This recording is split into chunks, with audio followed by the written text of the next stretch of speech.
নতুন মুখে কথা কথা ফুটলে বাচ্চারা যেভাবে কথা বলে না, আবল তাবল প্রলাপক থাকে।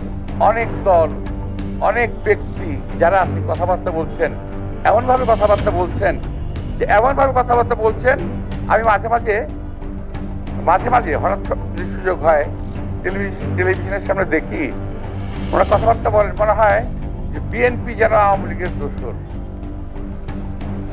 বিএনপিকে আওয়ামী শিবিরের দিকে ঠেলে দেওয়ার চেষ্টা করা হচ্ছে।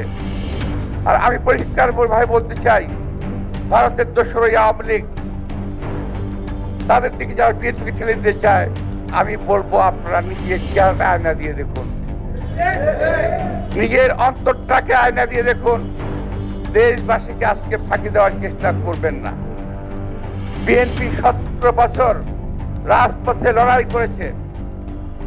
এখানে যারা আছেন, এই যে আমাদের যারা আছেন এখানে, আমাদের রিজভি সহ, রিজভি তো পঙ্গুই হয়ে গেছে, আপনারা দেখছেন, ওকে অকালে মৃত্যু হয়ে গেছে যে ছেলেটা।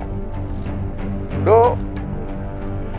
এবং আমার নিজের পরিবারের কথা যদি আমি বলি, আমার বিরুদ্ধে আমার জেল হয়েছে 11 বছর, আমার স্ত্রীর জেল হয়েছে 16 বছর, আমার ছোট ভাই 8 বছর জেল হয়েছে।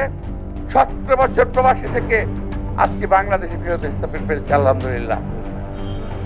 প্রিয় ভাইরা, এই নিপীড়ন শুধু আমার পরিবার নয়, বাংলাদেশের প্রতিটি বিএনপির নেতা কর্মীর উপরে এই নিপীড়ন গিয়েছে, প্রতিটি নেতা কর্মীর উপরে নিপীড়ন গিয়েছে। আজকে আমাদেরকে ঠেলে দিতে যাচ্ছেন অন্য শিবিরে, উদ্দেশ্যটা কি?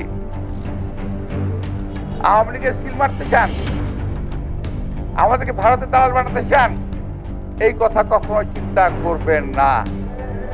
এই দেশে অতন্ত্র প্রহরী ছিল শহীদ রাষ্ট্রপতি জিয়া রহমান, এই দেশের স্বাধীনতা অতন্ত্র প্রহরী ছিল দেশনেত্রী বেগম খালেদা জিয়া, এই দেশে অতন্ত্র প্রহরী আমার এই নেতা কর্মী ভাইরা স্বাধীনতা সার্বভৌমত্বের জন্য। চক্রান্ত করেন, যাই করেন, আমরা শুধু একটা জিনিস বুঝি। অনেকে বলেন বিএনপি শুধু নির্বাচন করে। আরে ভাই, নির্বাচন করি না, খামাখাই সমস্ত আজে বাজে কথা আপনারা বলেন না। আর কিছু কিছু আছে আমার ইউটিউবার ব্লগার ভাইরা বিদেশ থেকে দেশ পরিচালনা করার চেষ্টা করেন। আপনারা যা বলেন মনে করেন তাই হতে হবে দেশে। আরে ভাই, আপনাদের প্রতিটা মানুষকে ব্যক্তিগতভাবে যেমন চিনি, আপনারা আমাদেরকে চেনেন।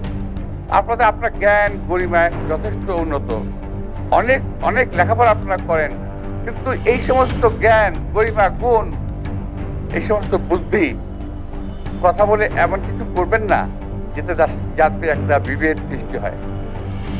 দয়া করে